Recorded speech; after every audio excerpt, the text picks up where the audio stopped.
who is Sabrina? Currently, she's a student trying to get through her last year of uni with at least maybe two nervous breakdowns. Uh, but she is passionate about everything, it seems: environment, human rights, animal rights.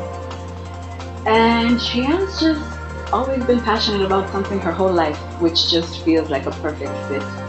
I was gonna study cinematography in university, but I ended up doing IR instead, which turned out to be like a blessing in disguise because, like, while creative subjects have like their fair burden, I feel like it's easy to learn on the job, whereas with some subjects you have to be in a classroom and learn. And so I did have learned about everything from like environmental security, human rights. I've done did a class on gender insecurity, which just took my feminazi to the next level. So yeah, all in all, I'm just passionate about, like it seems, all things earthly, and I'm hoping to be a player in the political field, not as a politician, as an advocate mostly. I'm gonna be that girl who just chains herself to trees and protests and, like, veggie shakes and yoga. Okay, maybe not veggie shakes, but you get the picture. But yeah, so two topics that I'm concerned with right now in the scope of the African current affairs, I would say would be environment, environmental sustainability and security, as well as mental health. I picked those two just because I feel like they're not really given that much attention when we look at the issues that we as an African diaspora face, because we're so caught up with other prevalent security and health threats that we kind of put stuff on the back burner because it just feels so overwhelming to tackle all the issues we face in Africa all at once. So mental health I wanted to speak about specifically because I remember when the actor Robin Williams passed away, the whole world was caught in like this shock. Everyone was just, how could this happen? He was a funny guy. He had all this money. He always seemed happy because, that's the preconceived notion that we have, that if you have money, then you must be happy. Like, you can cry in your Bugatti if you're sad, type of mentality. And we hear rich people always say that money is not happiness, and we always disregard them because it's very like us as humans to just have these notions and make these flippant like decisions. Like, yeah, no, you have money, you must be happy. We don't really take scenarios into account. So after the actor passed away, there was an article in the Standard, and it was written, I think the topic was something along like how depression is not an African disease. And as I'm reading it, the author was saying how he couldn't wrap his mind around the fact that some guy in America killed himself because he was depressed. And that depression is so low on the bar of what situations in Africa we consider to be important that there's no word for it in any African language. So that must mean it is a pretty useless or non-existent thing. And it really got to me because depression, first of all, seems like a new age way of thinking. The old school psychologists, they were pretty extreme, Freud and company. But depression and anxiety, these seem to be plaguing almost everyone. And the thing that makes them so dangerous and risky is that they mimic everyday symptoms. Depression can just feel like a really sad feeling. You don't know where it comes from or why it's this intense, but you relate it to sadness. And anxiety, you just chalk it up to like this voice in your head that tells you you're not good enough, or that you're paying too much attention to things you shouldn't be paying attention to. But these feelings don't go away, and there's a reason for that. It's because they are actual health issues.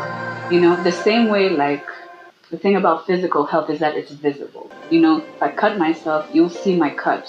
And if I get an infection, I'll be able to see it spread. Mental health, it's like an invisible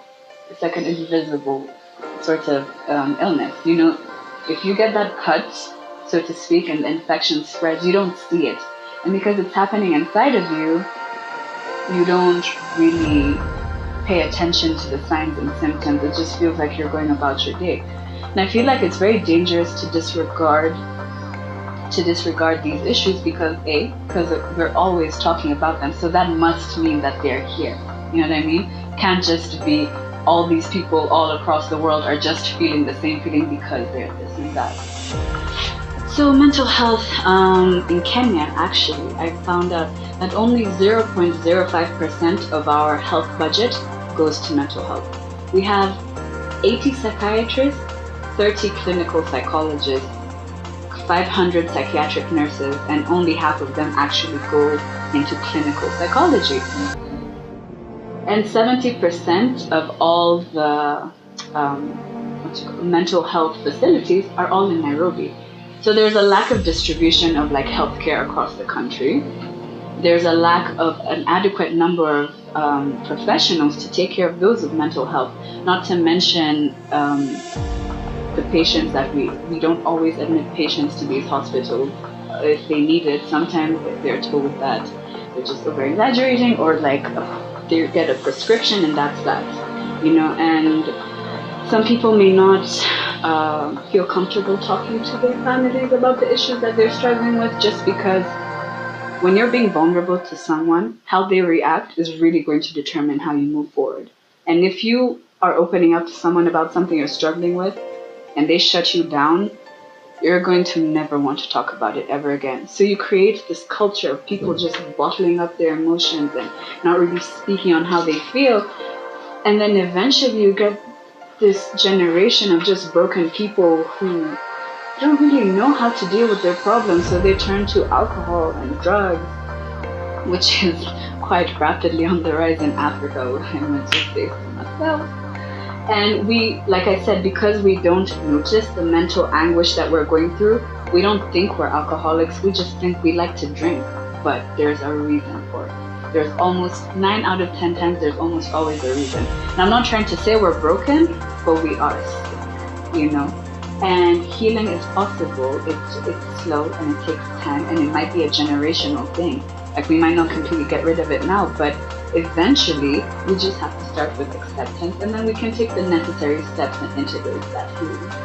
So like in a place like Sierra Leone, about in the 1900s, early 1900s, there was a church missionary group that set up a psychiatric hospital.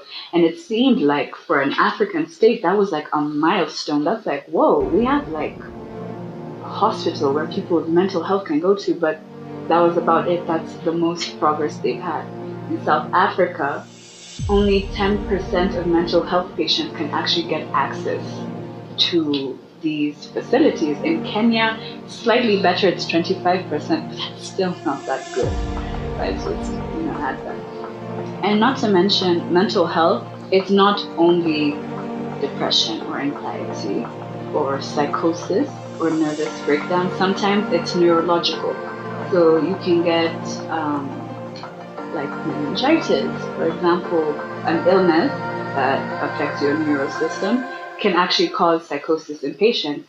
Malaria and typhoid, when they cause a high fever in the body, they affect your central nervous system. You can also go into a case of psychosis. HIV and AIDS, which is, like just rampant in our continent. The patients who are on the antiretroviral medication have to keep on a regimen, because when they go off of it, the doctors have realized that they end up going into depressive state. So it's not all just things that you get, that live this life, one day something bad and traumatic happens to you and all of a sudden you're scarred for life. It's not always as simple as that. And mental health has a lot of different causes, the same way physical health has different causes, So I think we should just start really looking at mental health with a different lens. Stop looking at it as something debilitating and like that there's something wrong with someone, and we need to stop putting people down when they tell us that they have mental health. Like saying that mental health or depression is un-African is a very, very dangerous statement to me. Like I said, our ancestors tended to give their stories from generation to generation. It was all vocal, We didn't really write anything down on a piece of paper. We don't have books. So when you say things are un-African, we just don't have the historical backup for it, but we don't have definitive proof that it did not exist. Also, when we translate words from the English language to the African language, they will not directly translate. There was no real word for depression, I'm pretty sure, back in the day before we were colonized. I don't think that they would refer to depression the way we refer to it now, but I'm pretty sure it was something that was noticed in a lot of communities. But at the end of the day, what the medical boards all can agree upon globally, we all do accept mental health is huge and it's debilitating. And actually, they say, the World Health Organization says that in developed states, that about 50, if not higher, percent of their health medical expenditure actually happens on mental health. A lot of people are really vocal about the experiences that they've been through, and they assume that in Africa that number is going to double, if not triple, because of just the psychosocial factors that affect us in the States. So, like the poverty we go through, the the lack of distribution of funds, the insecurity we face, all of that eventually accumulates, and we're in this mentality for, oh, that's Africa for you. So we don't really realize the impact that it's having on us, but it is. Slowly but surely, it truly is.